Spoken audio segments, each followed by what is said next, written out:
Hi hello friends, പത്രമാറ്റ് സീരിയലിൽ ഉടനെ വരാൻ പോകുന്ന ഒരു അടിപൊളി എപ്പിസോഡിന്റെ റിവ്യൂയിലേക്ക് എല്ലാ കൂട്ടുകാർക്കും സ്വാഗതം. അങ്ങനെ അഭിയും ഡേവിഡും നാഗേന്ദ്രയും കൂടി റെഡിയാക്കിയിട്ടുള്ള ഗുണ്ടകളുടെ കയ്യിൽ നിന്നും ആദർശ് നന്ദുവിനെ രക്ഷപ്പെടുത്തി നേരെ ഗസ്റ്റ് ഹൗസിലേക്കാണ് കൊണ്ടുപോകുന്നത്. അവിടെ ആ ഗോഡൌണിൽ വെച്ച് നന്ദു ആ ഗുണ്ടയുടെ കയ്യിൽ നിന്നും എടുത്ത ഫോണിൽ നിന്നും ആ നമ്പർ എടുത്ത് സേവിയറിനും അതുപോലെ തന്നെ സൈബർ സെല്ലിനും അയച്ചു കൊടുക്കുകയും ചെയ്യുന്നുണ്ട്. സേവിയർ ആ നമ്പർ ഏത് ലൊക്കേഷനിലാണ് ഉള്ളതെന്നൊക്കെയുള്ളത് കണ്ടുപിടിച്ച് എത്രയും പെട്ടെന്ന് തന്നെ ആദർശിന് അയച്ചു കൊടുക്കുന്നുണ്ടെങ്കിലും നന്ദുവും ആദർശും അവിടെ ചെല്ലുമ്പോഴേക്കും നാഗേന്ദ്രൻ അവിടുന്ന് രക്ഷപ്പെട്ടു പോയിരുന്നു. മറ്റൊരു ഗുണ്ട ഇതേ സമയത്ത് തന്നെ നാഗേന്ദ്രനെ വിളിച്ച് നന്ദു രക്ഷപ്പെട്ട വിവരം അറിയിക്കുകയും നന്ദു ഒരാളുടെ ഫോൺ എടുത്തുകൊണ്ടാണ് പോയേക്കുന്നതെന്നും സാറ് വിളിച്ച നമ്പർ ട്രേസ് ചെയ്ത് അവരങ്ങോട്ടേക്ക് വരാൻ സാധ്യതയുണ്ടെന്നും അതുകൊണ്ട് സാറ് അവിടുന്ന് മാറി നിൽക്കണമെന്നൊക്കെ പറയുന്നുണ്ട് ആ ഗുണ്ട. ഇതറിഞ്ഞ ഉടനെ തന്നെ നാഗേന്ദ്രൻ അവിടുന്ന് രക്ഷപ്പെടുകയാണ്. അയാൾ അവിടെ നിന്ന് നേരെ ചെല്ലുന്നത് ഹോട്ടലിലേക്ക് തന്നെയാണ്. അതിനുശേഷമാണ് നന്ദുവിനെയും കൂട്ടി ആദർശ് നേരെ ഗസ്റ്റ് ഹൗസിലേക്ക് ചെല്ലുന്നത്. ഗസ്റ്റ് ഹൗസിൽ എത്തിയ ഉടനെ തന്നെ നയന എല്ലാ കാര്യങ്ങളും നന്ദുവിനോടും ആദർശിനോടും ചോദിച്ച് മനസ്സിലാക്കുന്നുണ്ട്. നമ്മുടെ ശത്രുവശത്തുള്ളവരെ എന്ത് ചെയ്യാനും മടിയില്ലാത്തവരാണെന്നും ഇതൊരു മുൻകരുതലായിട്ട് എടുത്ത് നമ്മൾ വളരെ കെയർഫുൾ ആയിട്ട് വേണം മുന്നോട്ട് നീങ്ങാനെന്നൊക്കെ പറയുന്നുണ്ട്. എന്തായാലും സൈബർ സെല്ലിലേക്ക് അയച്ചു കൊടുത്ത ആ നമ്പർ വെച്ചിട്ട് തന്നെ അത് ആരുടേതാണെന്ന് കണ്ടുപിടിച്ച് നന്ദുവിന് ഫോട്ടോ അയച്ചു കൊടുക്കുകയും ചെയ്യുന്നുണ്ട് സൈബർ സെല്ലിൽ നിന്ന്. സേവിയർ വരച്ചു നൽകിയതും ഇപ്പം അവർ അയച്ചു കൊടുത്തതും ഏകദേശം ഒരേപോലത്തെ ഫോട്ടോ തന്നെയായിരുന്നു. നന്ദുവും ആദർശും നയനയും കൂടെ ഇരുന്ന് ഡിസ്കസ് ചെയ്യുകയാണ് ഈ കാര്യങ്ങളെല്ലാം. എന്നിട്ടും അവർക്കൊരു പിടിയും കിട്ടുന്നില്ല. എവിടെ വെച്ചോ കണ്ടു മറന്ന ഒരു പരിചയം മാത്രമാണ് ആദർശിനുള്ളത്. അങ്ങനെ നന്ദുവും നയനയും പറയുന്നുണ്ട് വീട്ടിൽ ആർക്കെങ്കിലും അയച്ചു കൊടുത്ത് അവർക്ക് ഇയാളെ പരിചയമുണ്ടോ എന്നൊക്കെ ചോദിച്ചു നോക്കാൻ. അങ്ങനെ ആദർശ് ആ ഫോട്ടോ നേരെ അയച്ചു കൊടുക്കുന്നത് ജയന് തന്നെയാണ്.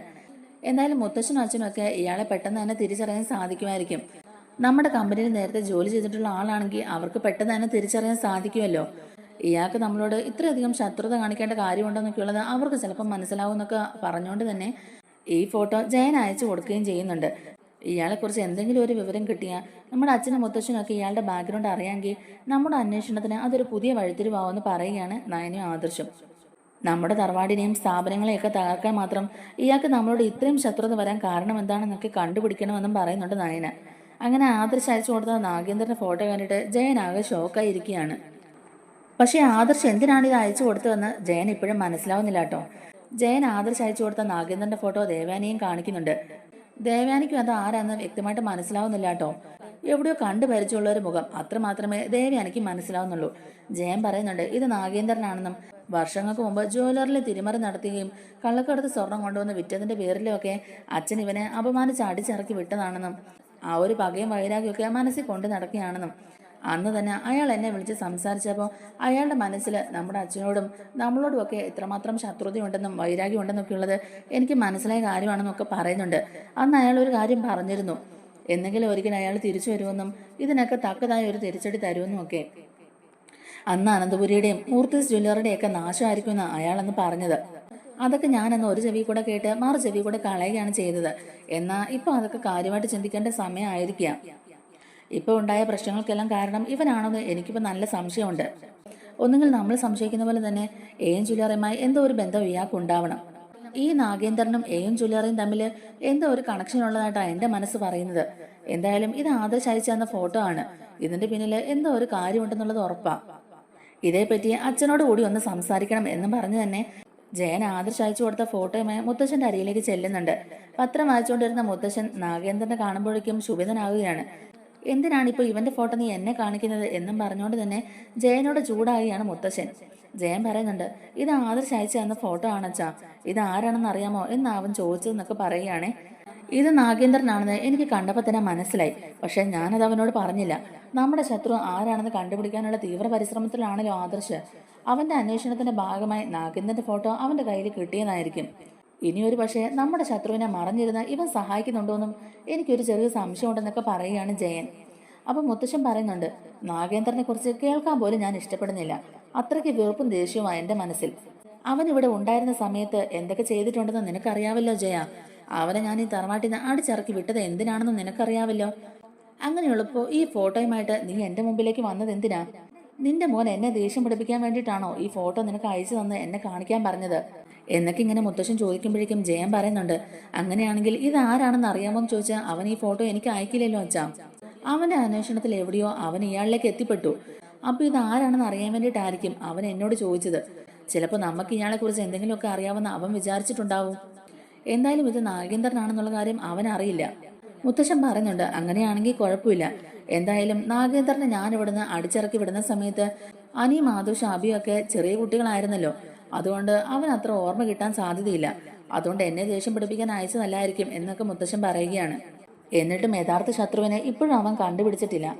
ആദ്യം നിന്റെ മോനോട് ഈ നാഗേന്ദ്രനും മറിഞ്ഞിരുന്ന് നമ്മളെ ഉപദ്രവിക്കുന്ന ശത്രുവും തമ്മിൽ എന്തെങ്കിലും കണക്ഷൻ ഉണ്ടോ എന്നൊക്കെ ഉള്ളത് കണ്ടുപിടിക്കാൻ പറ എന്നൊക്കെ പറഞ്ഞ് മുത്തശ്ശൻ അവിടെ നിന്ന് കയറി പോവുകയും ചെയ്യുന്നുണ്ട്. റൂമിൽ ചെന്നിട്ടും മുത്തശ്ശൻ ഇത് തന്നെയാണ് കേട്ടോ ആലോചിച്ചുകൊണ്ടിരിക്കുന്നത്. ആദർശനോടും നയനയോടും ദേഷ്യമുള്ള പോലൊക്കെ അഭിനയിക്കുന്നുണ്ടെങ്കിലും ആദർശ് നമ്മുടെ ശത്രുക്കൾക്ക് അരികിലെത്തി എന്നുള്ള ഒരു ആശ്വാസമാണ് മുത്തശ്ശന്റെ മനസ്സിൽ. ഇപ്പോൾ അനന്തപുരിയിലും മൂർത്തീസ് ജ്വല്ലറിയിലും ഉണ്ടായിരിക്കുന്ന ഈ പ്രശ്നങ്ങൾക്കെല്ലാം പിന്നിൽ നാഗേന്ദ്രന്റെ കൈകൾ ഉണ്ടോ എന്ന് കൂടി കണ്ടുപിടിക്കണം. എന്നെയും എന്റെ കൊച്ചുമക്കളെയും എന്റെ കുടുംബത്തെയും സ്ഥാപനങ്ങളെയും ഒക്കെ തകർക്കാൻ കച്ച മുറുക്കി ഇറങ്ങിയിരിക്കുകയാണ് ഇവനെങ്കിൽ അത് ഇവന്റെ അവസാനമായിരിക്കും. പിന്നെ അവൻ ജീവിതാവസാനം വരെ ജയിലിലായിരിക്കും. അവനെ ഞാൻ പുറംലോകം കാണിക്കില്ല എന്നൊക്കെ മുത്തശ്ശൻ മനസ്സിൽ വിചാരിക്കുകയാണ്. ഈ കാര്യങ്ങളൊക്കെ മുത്തശ്ശൻ ഇങ്ങനെ ആലോചിച്ചുകൊണ്ടിരിക്കുന്ന സമയത്ത് തന്നെ മുത്തശ്ശി അങ്ങോട്ടേക്ക് വന്നിട്ട് എന്താ നിങ്ങൾ ഇത്ര ആലോചനയിൽ എന്നൊക്കെ ചോദിക്കുകയാണ്. അപ്പം മുത്തശ്ശിയോടും മുത്തശ്ശൻ ഈ കാര്യങ്ങളെല്ലാം തന്നെ പറയുന്നുണ്ട്. അതിനുശേഷം ജയൻ ആദർശിനെ വിളിച്ചിട്ട് നീ അയച്ചു തന്ന ഫോട്ടോയിലുള്ള ആള് വേറെ ആരുമല്ല നാഗേന്ദ്രനാണെന്നുള്ള സത്യങ്ങളൊക്കെ പറയുകയാണ്. ജലജയുടെ ഭർത്താവ്, അഭിയുടെയും അവന്തികയുടെയും അച്ഛൻ എന്ന് പറയുമ്പോൾ ആദർശിന് ശരിക്കും ഷോക്കാവുകയാണ് കേട്ടോ. നിനക്ക് എവിടുന്ന ഈ ഫോട്ടോ കിട്ടിയതെന്ന് ചോദിക്കുകയാണ് ജയൻ. ആദർശ് പറയുന്നുണ്ട്, അത് പിന്നെ അന്ന് നന്ദു എയും ജ്വല്ലറിയുമായി ബന്ധപ്പെട്ട് ഒരു അന്വേഷണത്തിൽ ഹോട്ടൽ റെയ്ഡ് ഒക്കെ ചെയ്തായിരുന്നല്ലോ. അന്ന് ഹോട്ടലിന്റെ പിൻവശത്തെ വാതിൽ കൂടി മാസ്കും കൂളിംഗ് ഗ്ലാസും ഒക്കെ വെച്ച് ഒരാൾ ഓടി രക്ഷപ്പെടുകയായിരുന്നു. അന്ന് അയാളെ പിടികൂടാൻ സാധിച്ചില്ല. പക്ഷെ അവിടെ ഉണ്ടായിരുന്ന ഒരു CCTV ക്യാമറയിൽ നിന്നും ആ ഫൂട്ടേജ് ഒക്കെ ഞങ്ങൾക്ക് കിട്ടി. സേവിയർ ആണ് ആ മാസ്കും കൂളിംഗ് ഗ്ലാസും ഒക്കെ മാറ്റിയിട്ടുള്ള ഒരു രേഖാചിത്രം ഞങ്ങൾക്ക് വരച്ചു നൽകിയത്. അന്ന് തന്നെ അയാൾ എവിടെയോ വെച്ച് കണ്ടു മറന്ന പോലെ എനിക്ക് തോന്നിയിരുന്നു അച്ഛാ. പക്ഷെ അത് ഇയാളാണെന്ന് ഞാൻ ഒരിക്കലും വിചാരിച്ചില്ല. അതിനുശേഷം കള്ളക്കടത്ത് സ്വർണവുമായി ബന്ധപ്പെട്ട് നന്ദു AM ജ്വല്ലറിയുടെ MD ആയ ഡേവിഡിനെയും അറസ്റ്റ് ചെയ്ത് ലോക്കപ്പിലിട്ടൊന്ന് കുടഞ്ഞൊക്കെ എടുത്തായിരുന്നല്ലോ.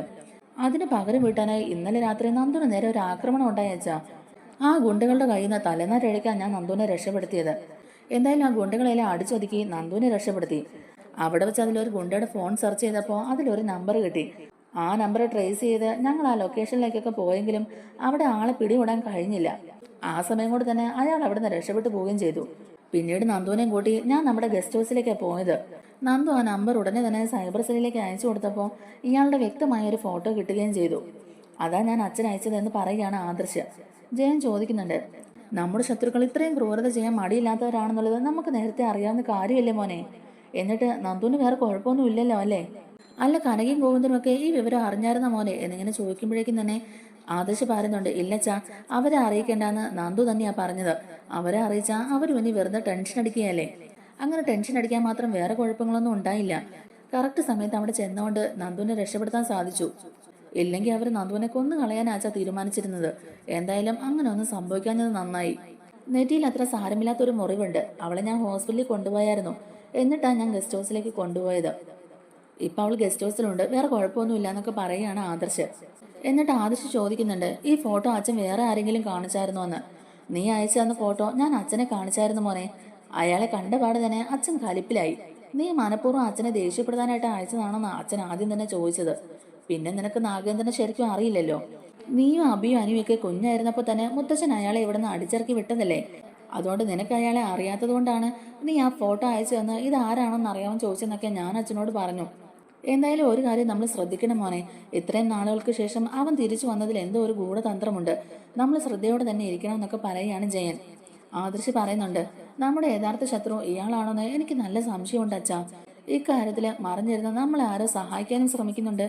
AM ജ്വല്ലറിയുടെ യഥാർത്ഥ ഉടമ കിങ് ഓഫ് കോബ്ര ആണെന്ന് ഒരു സന്ദേശം എനിക്ക് കിട്ടിയിരുന്നു അച്ഛാ. അന്നും എനിക്ക് ഈ ഒരു പേര് കേട്ട് പരിചയമില്ലായിരുന്നല്ലോ. അപ്പോൾ എനിക്ക് മനസ്സിലായില്ല ഈ നാഗേന്ദ്രൻ തന്നെയാണ് AM ജ്വല്ലറിയുടെ ശരിക്കുമുള്ള ഓണർ. ഇയാളെ ഡേവിഡിനെ മുൻനിർത്തിക്കൊണ്ട് മറിഞ്ഞിരുന്ന നമ്മളെയും നമ്മുടെ ജ്വല്ലറിയും തകർക്കാൻ നോക്കുകയാണ്. ഇനി ഇയാളെ വെറുതെ വിടാൻ പാടില്ല അച്ഛാ. എന്തായാലും ഇതിൽ നിന്ന് വേറൊരു കാര്യം കൂടി എനിക്ക് അറിയാനുണ്ട്. അബിക്കും നവ്യക്കും ഈ കാര്യങ്ങളൊക്കെ അറിയാമോ എന്ന് കൂടി കണ്ടെത്തണം. ഇക്കാര്യങ്ങളെല്ലാം അറിഞ്ഞുകൊണ്ട് തന്നെ നമ്മുടെ തറവാട്ടിൽ ഇരുന്നുകൊണ്ട് നമ്മുടെ തറവാട് തന്നെ തകർക്കാൻ നോക്കുകയാണെന്നൊക്കെ എനിക്ക് അറിയണം. എന്തായാലും ഇപ്പൊ കാര്യങ്ങൾക്കൊക്കെ ഒരു വ്യക്തതയായല്ലോ.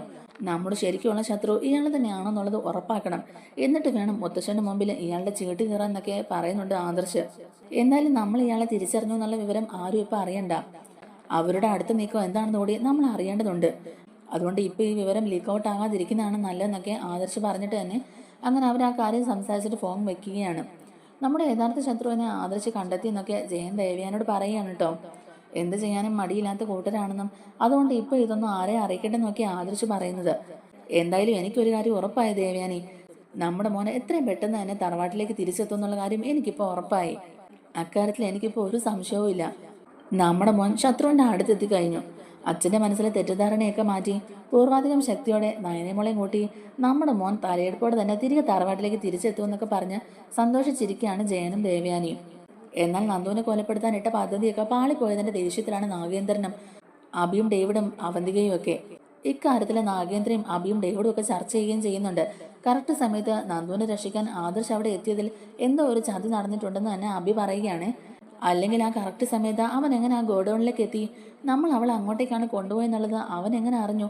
ഇതിന്റെയൊക്കെ പിന്നിൽ എന്തോ ഒരു ചതി ഉണ്ടച്ചാ. നമ്മുടെ കൂടെ നിന്ന് നമ്മളെ ചതിക്കാൻ ആരോ നോക്കുന്നുണ്ട്. നമ്മുടെ ഓരോ നീക്കങ്ങളും അവരെ അറിയിച്ചു കൊടുക്കുകയും ചെയ്യുന്നുണ്ടെന്നൊക്കെ പറയുകയാണ് അവര്. നമ്മൾ ഏർപ്പാട് ചെയ്തിരുന്ന ഗുണ്ടയുടെ കയ്യിൽ നിന്നും ഫോൺ എടുത്ത് അതിൽ നിന്ന് എന്റെ നമ്പർ ട്രേസ് ചെയ്ത് ഞാൻ ഉള്ളിടത്തേക്ക് അവരെത്താൻ നോക്കിയിരുന്നു. അവള് രക്ഷപ്പെട്ടു വന്ന വിവരം അറിഞ്ഞപ്പോൾ തന്നെ ഞാൻ അവിടുന്ന് സ്ഥലം മാറി. എനിക്കറിയാം അവിടുന്ന് കിട്ടിയ തെളിവുമായിട്ട് അവർ നേരെ എന്നെ തന്നെ അന്വേഷിച്ച് അങ്ങോട്ടേക്ക് എത്തുമെന്ന്. എന്തായാലും ഭാഗ്യത്തിനാണ് ഞാൻ രക്ഷപ്പെട്ടത്. ആദർശം നന്ദുവും നമ്മുടെ പിന്നാലെ തന്നെ ഉണ്ട് മോനെ. ഇനി എപ്പോഴും നമ്മൾ അലേർട്ടായിരിക്കണം.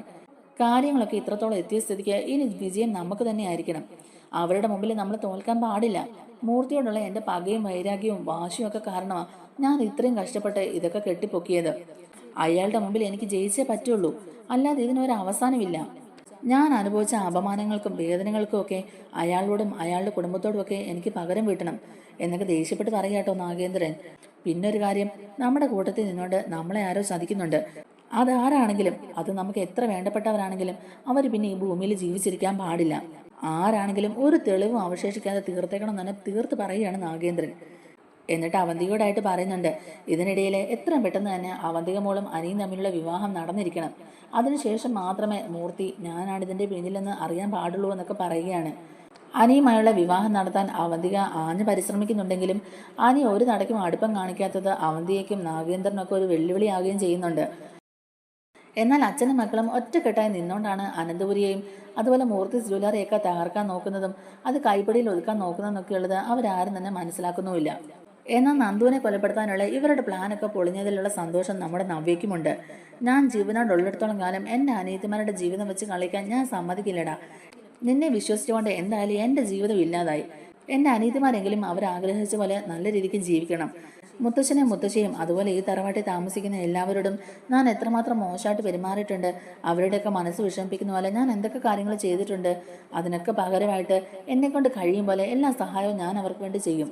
മൂർത്തി ജ്വല്ലറി ഒരിക്കലും താഴോട്ട് പോകാൻ പാടില്ല. അതുപോലെ തന്നെ അനിയും നന്ദുവുമായിട്ടുള്ള വിവാഹം നടക്കണം. നിങ്ങളുടെ പദ്ധതികൾ ഒന്നും തന്നെ നടക്കാൻ ഞാൻ സമ്മതിക്കില്ല. അതിനെന്റെ ജീവൻ കൊടുത്തിട്ടാണെങ്കിലും ഞാൻ അതിനെ സമ്മതിക്കില്ല എന്നൊക്കെ തന്നെ നവ്യ ഇങ്ങനെ മനസ്സിൽ വിചാരിക്കുകയാണ്. അതിനുശേഷം നവ്യ അബിയുടെയും അനാമികയുടെയും സംസാരം കേൾക്കാൻ ഇടയാവുകയും എല്ലാവരും ചേർന്നുള്ള ഒത്തുകളിയാണിതെന്നൊക്കെ മനസ്സിലാക്കുകയും ചെയ്യുന്നുണ്ട്. അയർലൻഡിൽ പോയി പഠിച്ചു വന്നതിന് ശേഷം അവന്തിയുടെ സ്വഭാവത്തിൽ ഒരുപാട് മാറ്റമുണ്ടെന്നും അനന്തപുരിയിലുള്ളവരെല്ലാം കയ്യിലെടുക്കാൻ വേണ്ടിയാണ് അവൾ നല്ലവെള്ള ചമഞ്ഞെന്നൊക്കെയുള്ളത് നമ്മുടെ നവ്യയ്ക്ക് മനസ്സിലാവുകയാണ്. ഒരിക്കലും അവന്തികയും അനിയും തമ്മിൽ ഒന്നിക്കാൻ പാടില്ല എന്നും ഈ കല്യാണം ഒരു ട്രാപ്പാണെന്നൊക്കെ നവ്യയുടെ സുഹൃത്ത് വഴി തന്നെ വീണ്ടും അജ്ഞാത സന്ദേശം അയക്കുകയാണ് ആദർശിന്. ഈ സന്ദേശം കിട്ടുമ്പോൾ തന്നെ ആദർശ് നയനെയൊക്കെ ആലോചിക്കുന്നുണ്ട്, എന്തിനായിരിക്കും ഇങ്ങനൊരു സന്ദേശം അയച്ചത്? എന്തായാലും ഇത്രയും നാളും ഈ അജ്ഞാത സന്ദേശം അയച്ച ആള് നമ്മളെ സഹായിക്കാനാണ് നോക്കിയത്. നമുക്ക് കിട്ടിയ എല്ലാ സന്ദേശങ്ങളും കറക്റ്റായിരുന്നു. അതുകൊണ്ട് ഇതും നമുക്ക് ഗുണം ചെയ്യുമെന്നൊക്കെ തന്നെയാണ് ആദർശ് നയനും കൂടെ പറയുന്നത്. എന്തായാലും ആദർശ് ഉടനെ തന്നെ ജയനെ ഇക്കാര്യം അറിയിക്കുന്നുണ്ടെങ്കിലും നിന്റെ മുത്തച്ഛനും മുത്തശ്ശിയും ഉൾപ്പെടെ എല്ലാവരും ഈ ബന്ധത്തെ അനുകൂലിക്കുന്നവരാണെന്നും എത്രയും പെട്ടെന്ന് തന്നെ ഈ വിവാഹം നടത്താനാണ് അവർ ആഗ്രഹിക്കുന്നതെന്നും പറയുന്നുണ്ട്. അനിയും അനാമികയും തമ്മിലുള്ള ബന്ധം നിയമപരമായി വേർപെടുത്തിയിട്ടില്ലെങ്കിലും എത്രയും പെട്ടെന്ന് ഇവരുടെ വിവാഹ നിശ്ചയം നടത്തി വെക്കണം എന്നൊക്കെയാണ് അച്ഛൻ പറയുന്നതെന്ന് പറയുകയാണ്. അപ്പോഴാണ് ആദർശ ആ അജ്ഞാത സന്ദേശത്തിന്റെ കാര്യങ്ങളൊക്കെ ജയനോട് പറയുന്നതും യഥാർത്ഥ ശത്രുവിനെ വെളിച്ചത്ത് കൊണ്ടുവരുന്നവരെ ഈ വിവാഹ നിശ്ചയം നടത്താതിരിക്കുന്നതാണ് നല്ലതെന്ന് പറയുകയാണ്. ഇക്കാര്യം മുത്തശ്ശിയൊക്കെ അറിയിക്കണമെന്നും ഈ വിവാഹത്തിന് പിന്നിൽ എന്തോ ഒരു ചതി ഉണ്ടെന്നും നാഗേന്ദ്രന്റെ എന്തോ ഒരു കുരുട്ടുബുദ്ധി ഇതിന്റെ പിന്നിലും ഉണ്ടെന്നൊക്കെ ആദർശ് പറയുകയാണ്. അതുപോലെ തന്നെ അവന്തികയുടെ സ്വഭാവത്തിലെ മാറ്റവും നമ്മൾ കണക്കിലെടുക്കണമെന്നും വീണ്ടും ഒരു ഊരാക്കുടുക്കിലേക്ക് നമ്മുടെ അനിയെ തള്ളിവിടാൻ പാടില്ല എന്നൊക്കെ ആദർശ് ഇച്ചിരി ഗൗരവത്തോടെ തന്നെ ജയനോട് പറയുന്നുണ്ട്. അപ്പോൾ ജയൻ പറയുന്നുണ്ട്, എന്തായാലും ഞാൻ അച്ഛനോട് ഇതേപ്പറ്റി സംസാരിക്കാൻ മോനെ. അച്ഛൻ്റെ അഭിപ്രായം എന്താണെന്ന് എനിക്ക് അറിയില്ല. കാരണം അവന്തിക മോളും അനിയും തമ്മിൽ ഒന്നിക്കുന്നതിനോട് ഞങ്ങൾക്ക് ആർക്കും തന്നെ ഒരു എതിരഭിപ്രായമില്ല. അവന് പറ്റിയ പെണ്ണ് തന്നെയാണ് അവന്തിക. എന്തായാലും ഈ വിവാഹ നിശ്ചയം കുറച്ച് നാൾ കഴിഞ്ഞു മതി എന്നുള്ള കാര്യം ഞാൻ എന്തായാലും അച്ഛനോട് സംസാരിച്ച് നോക്കട്ടെ എന്നൊക്കെ പറഞ്ഞിട്ട് തന്നെ ജയൻ ഫോൺ കട്ട് ചെയ്യുകയും ചെയ്യുന്നുണ്ട്. പിന്നീട് ജയൻ ഈ കാര്യങ്ങളെക്കുറിച്ച് മുത്തശ്ശനോടും മുത്തശ്ശിയോടൊക്കെ സംസാരിക്കുന്നുണ്ടെങ്കിലും മുത്തശ്ശൻ വലിയ ഗൗരവം കളിച്ച് അതിൻ്റെ ഒന്നും ആവശ്യമില്ല എന്നൊക്കെ പറയുന്നുണ്ടെങ്കിലും പിന്നീട് ആദർശൻ നയനയും ഇങ്ങനൊരു കാര്യം പറഞ്ഞുകൊണ്ട് തന്നെ ഈ വിവാഹ നിശ്ചയം ഹോൾഡ് ചെയ്യാൻ തീരുമാനിച്ചിരിക്കുകയാണ് മുത്തശ്ശനും മുത്തശ്ശിയും. അതിനുശേഷം അനിയും അവന്തികയും തമ്മിലുള്ള കല്യാണത്തിന്റെ കാര്യം ഇപ്പൊ ഹോൾഡ് ചെയ്തിരിക്കുന്ന വിവരങ്ങളെല്ലാം തന്നെ അവന്തിക വിളിച്ചിട്ട് നാഗേന്ദ്രനെ അറിയിക്കുകയും ചെയ്യുന്നുണ്ട്. ഇതറിയുന്ന നാഗേന്ദ്രന് നല്ല ദേഷ്യം വരുന്നുണ്ടെങ്കിലും പിന്നെ ഇങ്ങനൊരു കാര്യം ആയതുകൊണ്ട് ഇവിടെ ഒന്നും ചെയ്യാൻ പറ്റാത്തതുകൊണ്ട് തന്നെ അടങ്ങിയിരിക്കുകയാണ്. പിന്നീടും അവന്തികയും അബിയൊക്കെ ഇതേപ്പറ്റി സംസാരിക്കുന്നത് നവ്യ കേൾക്കുന്നുണ്ട്. അനിയേട്ടനോട് എനിക്ക് ഇങ്ങനെ ഒരു സ്നേഹമുണ്ടെന്നും വിവാഹം കഴിക്കാൻ താല്പര്യമുണ്ടെന്നൊക്കെ ആദ്യം പറഞ്ഞപ്പോഴുള്ള ആ ഒരു ആവേശമൊന്നും ഇപ്പൊ ആർക്കും ഇല്ലെന്നും അനിയേട്ടനെ എതിർത്തിട്ടും ഈ വിവാഹ നിശ്ചയം എത്രയും പെട്ടെന്ന് തന്നെ നടത്താൻ തീരുമാനിച്ചതാ മുത്തശ്ശൻ. എന്നിട്ടും ഇപ്പൊ ഇത് എന്തുകൊണ്ടാണ് ഇങ്ങനെ നീക്കി വെക്കുന്നെന്നുള്ളത് എനിക്ക് മനസ്സിലാവുന്നില്ല എന്നൊക്കെ അവന്തിക ഇങ്ങനെ പറയുക കേട്ടോ. ഇപ്പൊ ആരും തന്നെ ഇതിനെ അത്ര കാര്യമായിട്ട് കാണുന്നില്ല. എന്റെ ആഗ്രഹം നടക്കാതെ പോകുമെന്നൊക്കെ എനിക്ക് നല്ല ഭയമുണ്ടെന്നൊക്കെ പറയുകയാണ് അവന്തിക. അപ്പൊ അഭി പറയുന്നുണ്ട്, അതെ അങ്ങനെ തന്നെയാ മോളെ എനിക്കും തോന്നുന്നത്. എനിക്ക് ഇക്കാര്യത്തിൽ നല്ല ടെൻഷനുണ്ട്. നമ്മുടെ അച്ഛൻ ആഗ്രഹിക്കുന്ന പോലെ കാര്യങ്ങൾ മുന്നോട്ട് പോകുമെന്ന് എനിക്കിപ്പോൾ നല്ല സംശയമാണ്. ജ്വല്ലറിയുടെ യഥാർത്ഥ MD അച്ഛനാണെന്നുള്ള സൂചന ആദർശന് കിട്ടിയെന്നൊക്കെ എനിക്ക് തോന്നുന്നുണ്ട്. അച്ഛനെ ഇവർ തിരിച്ചറിയുന്നതിന് മുമ്പായിട്ട് തന്നെ നിന്റെയും അനിയുടെയും കല്യാണം നടക്കണമെന്ന് അച്ഛൻ ആഗ്രഹിച്ചത്. എങ്കിലേ നമ്മൾ വിചാരിക്കും പോലെ കാര്യങ്ങളൊക്കെ നടക്കുകയുള്ളൂ. മൂർത്തീസ് ജ്വല്ലറിയും അനന്തപുരി തറവാടും ഒക്കെ നമ്മുടെ കാൽക്കീഴിലാവുകയുള്ളൂ. അത് നടക്കാതെ പോയാൽ നമ്മൾ ചെയ്ത പ്ലാനിങ് ഒക്കെ വെറുതെ ആയി പോകുന്നൊക്കെ അബി ഇങ്ങനെ പറയുകയാണ്. ഇതിനൊരു പരിഹാരം കാണാൻ നീ ഇതിനെ മുന്നിട്ടിറങ്ങണം അവന്തികയെ. നീ മുത്തശ്ശനെ കുറച്ചും കൂടി സ്വാധീനിക്കണമെന്ന് പറഞ്ഞു കൊടുക്കുകയാണ് അബി. ഞാൻ എനിക്ക് കഴിയുന്നതിന്റെ പരമാവധി ശ്രമിക്കുന്നുണ്ട് അബിയേട്ടാ. ഇതിൽ കൂടുതൽ ഞാൻ എങ്ങനെ നിർബന്ധിക്കാനാ? എന്തായാലും ഒരു കാര്യം ഉറപ്പാ, ഇതിൽ നിന്ന് ഞാൻ തോറ്റു പിന്മാറാൻ ഉദ്ദേശിക്കുന്നില്ല. അനിയേട്ടനെ സ്വന്തമാക്കണമെന്ന് ഞാൻ ആഗ്രഹിച്ചിട്ടുണ്ടെങ്കിൽ അത് നേടിയെടുക്കാൻ ഞാൻ ഏതറ്റം വരെയും പോകും. അങ്ങനെ തോറ്റു പിന്മാറാൻ ഞാൻ തയ്യാറല്ല എന്നൊക്കെ തന്നെ അവന്തിക തീർത്ത് പറയുന്നുണ്ട്. അപ്പൊ ഇതൊക്കെ കേൾക്കുന്ന നവ്യയ്ക്കും ആകെ ഒരു പേടിയാവുകയാണ് കേട്ടോ. അനിയും അവന്തികയും നാഗേന്ദ്രയും കൂടി ഒത്തു കളിക്കുന്നത് മൂർത്തീസ് ജ്വല്ലറിയും അനന്തപുരി തറവാടും ഒക്കെ കൈക്കലാക്കാൻ വേണ്ടിയാണെന്ന് നവ്യയ്ക്ക് മനസ്സിലാവുകയും നവ്യ ഈ വിവരങ്ങളെല്ലാം തന്നെ സുഹൃത്തിനെ അറിയിച്ച് വീണ്ടും ആദർശിന് ഫോണിലേക്ക് ഒരു മെസ്സേജ് അയക്കുകയും ചെയ്യുന്നുണ്ട്. ഈ വിവരങ്ങളൊക്കെ അറിയുന്ന ആദർശ് ഇനിയും ഇതിനെ തുടർന്നു പോകാൻ അനുവദിക്കാൻ പാടില്ലെന്നും എത്രയും പെട്ടെന്ന് തന്നെ നാഗേന്ദ്രനെ വെളിച്ചത്ത് കൊണ്ടുവരാൻ വേണ്ടി പുതിയ പദ്ധതികൾ നന്ദുവുമായി ചേർന്ന് ആസൂത്രണം ചെയ്യുകയും ചെയ്യുകയാണ്. ഇതിനിടയിൽ ജ്വല്ലറിൽ നിന്നുകൊണ്ട് ആദർശയും നന്ദുവിനും ഒക്കെ വേണ്ട സന്ദേശങ്ങൾ അയച്ചു കൊടുത്തിരുന്നത് നവ്യ ആണെന്നുള്ള വിവരം നന്ദു തന്നെ കണ്ടുപിടിക്കുകയും നവ്യയുമായി കണ്ട് സംസാരിക്കുകയൊക്കെ ചെയ്യുന്നുണ്ട്. നവ്യേച്ചിയുടെ ഭാഗത്തുനിന്ന് ഇതുപോലുള്ള നീക്കങ്ങൾ ഉണ്ടായത് ഒരിക്കലും വിശ്വസിക്കാനാവുന്നില്ല എന്ന് നന്ദു പറയുന്നുണ്ട്. അപ്പോൾ നവ്യ പറയുന്നുണ്ട്, അബി എന്ന ചതിയനെ ഞാൻ ഒരുപാട് വിശ്വസിച്ചു, ഒരുപാട് ഞാൻ അവനെ സ്നേഹിച്ചു. എൻ്റെ അച്ഛനും അമ്മയും കൂടപ്പറപ്പുകളെ പോലും ഞാൻ ഒഴിവാക്കിയിട്ട് അവന് വേണ്ടി ഞാൻ ജീവിച്ചു. അവന് വേണ്ട എല്ലാ സഹായങ്ങളും ഞാൻ ചെയ്തു. എന്നിട്ടും അവനൊരു കൊടും ചതിയനാണെന്ന് ഞാൻ തിരിച്ചറിയാൻ ഒരുപാട് വൈകിയെന്നും അതുകൊണ്ട് എന്നെക്കൊണ്ട് കഴിയും പോലെ നിങ്ങളെ സഹായിക്കാൻ ഞാൻ ശ്രമിച്ചതാണെന്നും പറയുന്നുണ്ട് നവ്യ. അങ്ങനെ നവ്യയുടെ നല്ല മനസ്സ് തിരിച്ചറിഞ്ഞ് നവ്യനെ ഒന്ന് കെട്ടിപ്പിടിക്കുകയും അതുപോലെ നവ്യനെ ഒന്ന് സമാധാനിപ്പിക്കുകയും ആശ്വസിപ്പിക്കുകയൊക്കെ ചെയ്യുന്നുണ്ട് നന്ദു. നവ്യേച്ചി കറക്റ്റ് സമയത്ത് ആദർശേട്ടൻ ആ സന്ദേശം അയച്ചുകൊണ്ട് മാത്രമാണ് ഞാൻ ഇന്നിപ്പോൾ ഈ ഭൂമിയിൽ ആദർശേട്ടൻ കറക്റ്റ് സമയത്ത് അവിടെ എത്തിയില്ലായിരുന്നെങ്കിൽ എന്നെ അവർ കൊന്നു തള്ളിയേനെന്നൊക്കെ പറഞ്ഞ് ഒരുപാട് സങ്കടത്തോടെ തന്നെ ഒരു നന്ദി എന്നോണം പറയുകയും ചെയ്യുന്നുണ്ട് കേട്ടോ നന്ദു. അപ്പോൾ നവ്യ പറയുന്നുണ്ട്, മോളെ ഞാൻ കാരണം ഒരുപാട് പേർക്ക് വിഷമം ഉണ്ടായിട്ടുണ്ടെന്നുള്ളത് എനിക്കറിയാം. എന്നാലും എൻ്റെ ഭാഗത്തുനിന്ന് സംഭവിച്ചു പോയ തെറ്റുകൾക്കൊക്കെ പരിഹാരം എന്നോണമാണ് ഞാനിപ്പോൾ നിങ്ങളെ സഹായിക്കുന്നത്. അതുപോലെ തന്നെ അവന്തിയും അനിയും തമ്മിൽ ഒരിക്കലും ഒന്നിക്കാൻ പാടില്ല മോളെ. അനിയുമായിട്ടുള്ള ജീവിതം നീ ഒരുപാട് സ്വപ്നം കണ്ടതാണെന്നും നീ ഒരുപാട് കൊതിച്ചാണെന്നും എനിക്കറിയാം. അതുകൊണ്ട് നിന്റെയും അനിയുടെയും വിവാഹം വേണം നടക്കാൻ. അതിനുവേണ്ടി എന്ത് റിസ്ക് എടുക്കാനും ചേച്ചി തയ്യാറാണ്. അതുകൊണ്ട് മോൾ ഒന്നും കൊണ്ട് വിഷമിക്കേണ്ടെന്നും മോൾ ആഗ്രഹിച്ച പോലെ തന്നെ അനിയുമായിട്ടുള്ള വിവാഹം എത്രയും പെട്ടെന്ന് നടക്കും എന്നൊക്കെ പറഞ്ഞ് നന്ദുവിനെ ഒന്ന് സമാധാനിപ്പിക്കുകയും ചെയ്യുകയാണ് നവ്യ. അങ്ങനെ അതിനുശേഷം നാഗേന്ദ്രയെ കൊടുക്കാനുള്ള പദ്ധതികളൊക്കെ നന്ദുവും ആദർശവും കൂടെ തീരുമാനിക്കുകയാണ് കേട്ടോ.